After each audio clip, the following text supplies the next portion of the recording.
नमस्कार मित्रों, मैं आचार्य मुकेश गुप्ता ज्योतिष मंत्रा चैनल पर आप सभी दर्शकों का हार्दिक स्वागत करता हूं। आज की हमारी चर्चा का विषय है श्री अरविंद केजरीवाल की जन्म कुंडली में बन रहे राजयोग।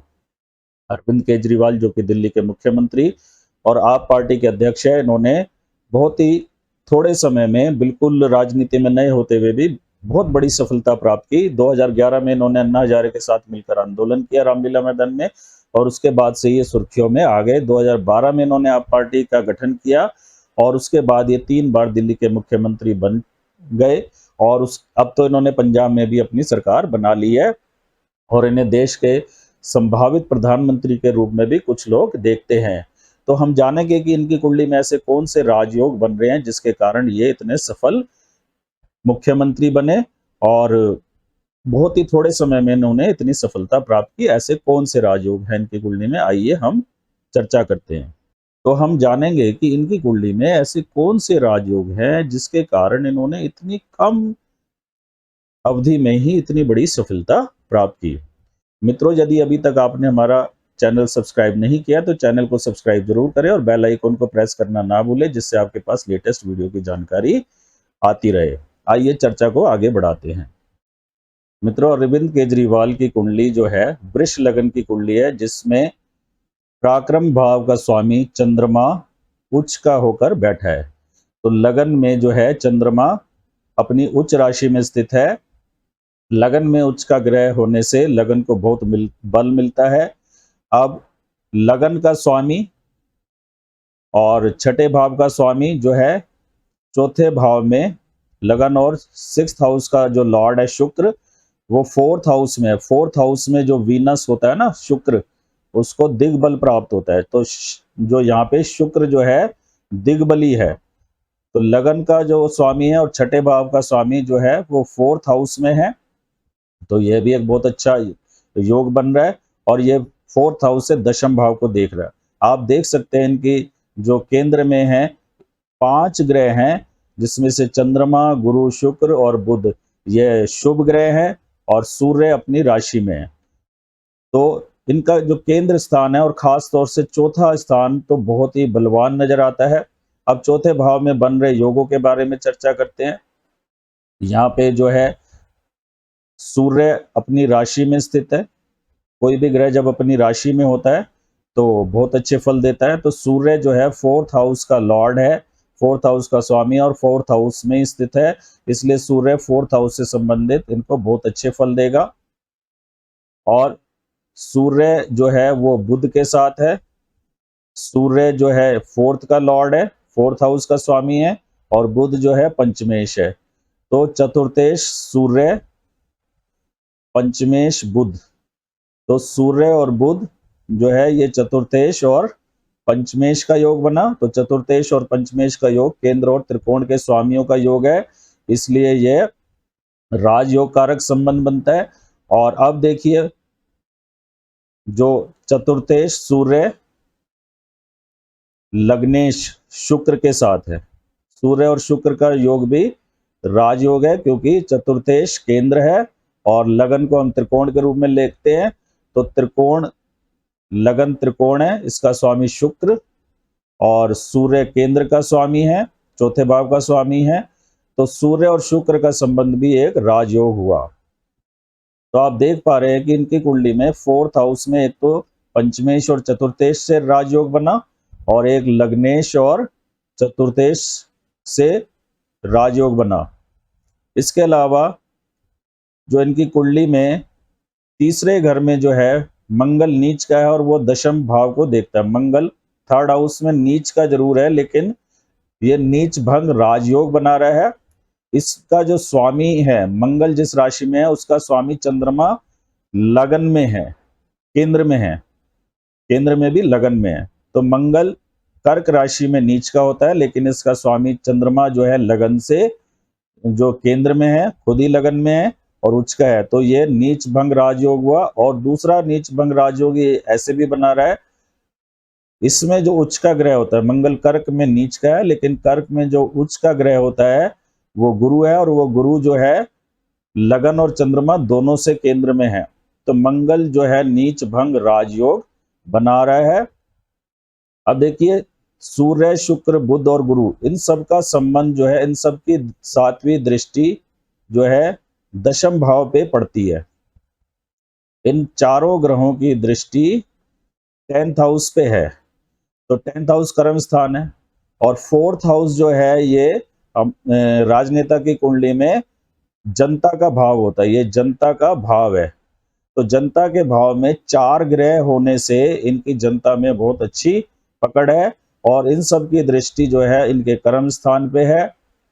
तो इनका 10th हाउस भी काफी मजबूत अवस्था में है, क्योंकि 4 ग्रहों की दृष्टि 10th हाउस पे है। तो ये अपने कार्य क्षेत्र में तभी इतने सफल हो पाए। अब देखिए आप, यहाँ पे शनि जो है वो योग कारक है। शनि 12th हाउस में नीच का है, लेकिन यह नवमेश और दशमेश है। शनि जो है नवमेश और दशमेश होने के कारण वृष लगन वालों की कुंडली में शनि नवमेश और दशमेश है, इसलिए ये योग कारक है। हाँ, ये 12वें भाव में नीच का है, तो इनको कई बार अपमानजनक स्थिति में भी डाल देता है। इनको जो है जेल का योग भी बनाता है शनि, और ये कारावास में होके भी आ चुके हैं। तो शनि जो है 12th हाउस में नीच का है, लेकिन योग कारक है, और इस पे गुरु की दृष्टि है। गुरु की दृष्टि के कारण शनि जो है उतने बुरे परिणाम नहीं देगा। वैसे भी योग कारक ग्रह जो है बहुत ज्यादा अशुभ फल नहीं देता। अब 11वें भाव में जो राहु है, अब आप वैसे तो कह सकते हैं इनके सारे ग्रह राहु केतु के एक ही साइड में। आप देखिए सारे ग्रह, अगर मैं यहाँ से यहाँ तक एक सीधी लाइन खींच दूं, तो सारे ग्रह इनके राहु केतु के इस साइड में हैं। तो कहने को तो इनकी कुंडली में काल सर्प योग हुआ, जैसा कि मैंने एक पहले भी वीडियो बनाया था, काल सर्प योग आज की ज्योतिष दुनिया का सबसे बड़ा फ्रॉड। ज्योतिष के किसी भी प्रमाणिक ग्रंथ में काल सर्प दोष नहीं दिया हुआ है, और अगर काल सर्प दोष इतना ही बुरा होता तो ये इतने सफल मुख्यमंत्री कैसे बनते। 11वें भाव में जो राहु है, ये अपने आप में बहुत अच्छे फल देने वाला ग्रह होता है। राहु जब 11वें भाव में होता है तो काफी अरिष्ट योगों का नाश कर देता है, और इसका जो डिस्पोजिटर है, राहु जिस राशि में, उसका स्वामी गुरु, शुक्र और बुध और सूर्य 3 ग्रहों के साथ है। तो इसका डिस्पोजिटर जो गुरु है वो भी काफी मजबूत अवस्था में है। वैसे तो वृष लगन की कुंडली में गुरु जो है 2 अशुभ स्थानों का 8वें भाव का स्वामी है, और एकादश भाव का स्वामी होने के कारण जो पराश्री सिद्धांत है, लघु पराश्री के सिद्धांत है, उसके कारण 2 अशुभ स्थानों का स्वामी जो है वो पाप फलदायक होता है। लेकिन गुरु 4th हाउस में 2 शुभ ग्रहों की संगति में है। तो जब कोई ग्रह 2 शुभ ग्रहों के साथ आ जाता है तो उसके पाप फल खत्म हो जाते हैं, और वो भी शुभ ग्रह की तरह काम करता है। तो गुरु एक तो नैसर्गिक शुभ ग्रह, और 2 शुभ ग्रहों शुक्र और बुध की संगति में है। सूर्य यहाँ पे केंद्र का स्वामी होकर केंद्र में है, तो सम माना जाएगा। तो गुरु जो यहाँ पे है 2 शुभ ग्रहों की संगति में होने से उसको अष्टमेश और एकादशेश का जो है दोष नहीं लगेगा। इनकी कुंडली में आप एक और बात देखिए, वाणी स्थान का स्वामी बुध जनता के भाव में है। तो ये अपनी वाणी के द्वारा जनता को अपनी बात समझाने में कामयाब हो जाते हैं, इसीलिए इतने कामयाब राजनेता है। मंगल की जो है दृष्टि 10th हाउस पे है, सूर्य की दृष्टि 10th हाउस पे है, गुरु की दृष्टि 10th हाउस पे है, इसलिए ये सरकारी जॉब में भी रहे। और लग्नेश शुक्र की भी दृष्टि 10th हाउस पे है, पंचमेश बुध की भी दृष्टि 10th हाउस पे है। तो उनके काफी ग्रह जो है 10th हाउस से रिलेटेड हैं, इसलिए सरकारी नौकरी में भी ये काफी उच्च पद पर रहे। इनकम टैक्स डिपार्टमेंट में आप सभी को ज्ञात है। तो ये सब संभव हो पाया लगन में उच्च के चंद्रमा के कारण, गुरु की, सूर्य की, बुध की, शुक्र की और मंगल की दशम भाव पे दृष्टि। दशम भाव पे इतनी ज्यादा प्रभाव आ रहा है, 4 ग्रहों की डायरेक्ट दृष्टि आ रही है, और मंगल की जो है 8वीं दृष्टि आ रही है। तो इनका 10th हाउस कर्म स्थान बहुत ही प्रबल हो गया। इसके कारण जिसका 10th हाउस इतना स्ट्रांग होता है, ऐसे राजनेता जो है सत्ता के शीर्ष तक पहुंच ही जाते हैं। और इस समय वर्तमान में शनि जो है अभी यहाँ पे वक्री है आज की डेट में, लेकिन कुछ ही समय बाद शनि जो है कुंभ राशि में आ जाएगा। कुंभ राशि में आके शनि मार्गी हो जाएगा और इनके 10th हाउस में होगा। और जो जुपिटर है वो अभी यहाँ पे है। अप्रैल के बाद जो गुरु यहाँ आ जाएगा वो 4th हाउस को देखेगा पंचम दृष्टि से, और वो 10th लॉर्ड पे होगा। गुरु जब मेष राशि में आएगा ना अप्रैल के बाद, तो वो 10th लॉर्ड पे गोचर करेगा। 10th लॉर्ड सैटर्न है, तो जब गुरु यहाँ आएगा तो गुरु will be on 10th Lord. Guru 10th Lord पे होगा, शनि 10th हाउस में होगा। तो अप्रैल के बाद इनको कुछ बड़ी राजनीतिक सफलता और प्राप्त हो सकती है। आने वाले समय में ये गुजरात में जब चुनाव लड़ने जा रहे हैं, तो आप देखेंगे कि गुजरात के चुनाव में भी इन्हें पहले से अधिक सीटें मिलेंगी।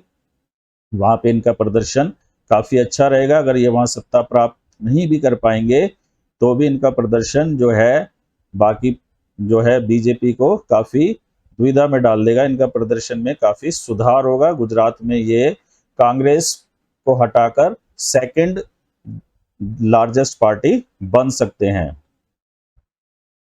आइए अब जानते हैं कि ये अपने विरोधियों पे इतने भारी क्यों पड़ते हैं।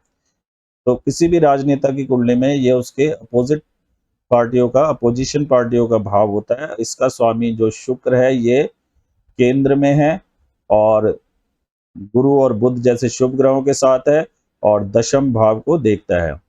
तो Lord of opposition is expecting 10th house. Opposite party के लॉर्ड शुक्र की दृष्टि दशम भाव पे है, तो कहीं ना कहीं जनता के सहयोग से, क्योंकि जनता के भाव में, तो जनता का इन्हें इतना सहयोग मिलता है कि इन्होंने बड़ी बड़ी अपोजिशन पार्टियों को धूल चटा रखी है। और आने वाले समय में ये गुजरात में काफ़ी बड़ी फोर्स बन के उभरेंगे। इनकी कुंडली पे और भी काफ़ी देर तक चर्चा की जा सकती है। अब आगे आने वाले समय में ये प्रधानमंत्री बन पाएंगे कि नहीं, इसकी भी चर्चा हो रही है। क्या ये 2024 में प्रधानमंत्री का चेहरा होंगे? इसके लिए हम एक सेपरेट वीडियो बनाएंगे जिसमें हमें जो भी भारत के भावी प्रधानमंत्री है के चेहरे हो सकते हैं 2024 में, जैसे नरेंद्र भाई मोदी हैं और नीतीश जी का भी नाम आ रहा है, केजरीवाल जी का भी नाम आता है, और शरद पवार हैं, ममता बनर्जी हैं, इन सब की कुंडलियों का तुलनात्मक अध्ययन करना पड़ेगा। और राहुल गांधी की भी कुंडली हमें लेनी पड़ेगी। वैसे उनकी कुंडली के ऊपर हम आगे चर्चा करेंगे। उनकी कुंडली में बहुत वीक राजयोग है, वो कभी भी भारत के प्रधानमंत्री बनने वाले नहीं हैं। तो मित्रों, आशा करते हैं कि आपको यह वीडियो पसंद आया होगा। अगर आपको यह वीडियो पसंद आया तो इसे लाइक और शेयर जरूर करें और बेल आइकॉन को प्रेस करना ना भूलें, जिससे आपके पास लेटेस्ट वीडियो की जानकारी आती रहे। आपका दिन शुभ हो। धन्यवाद।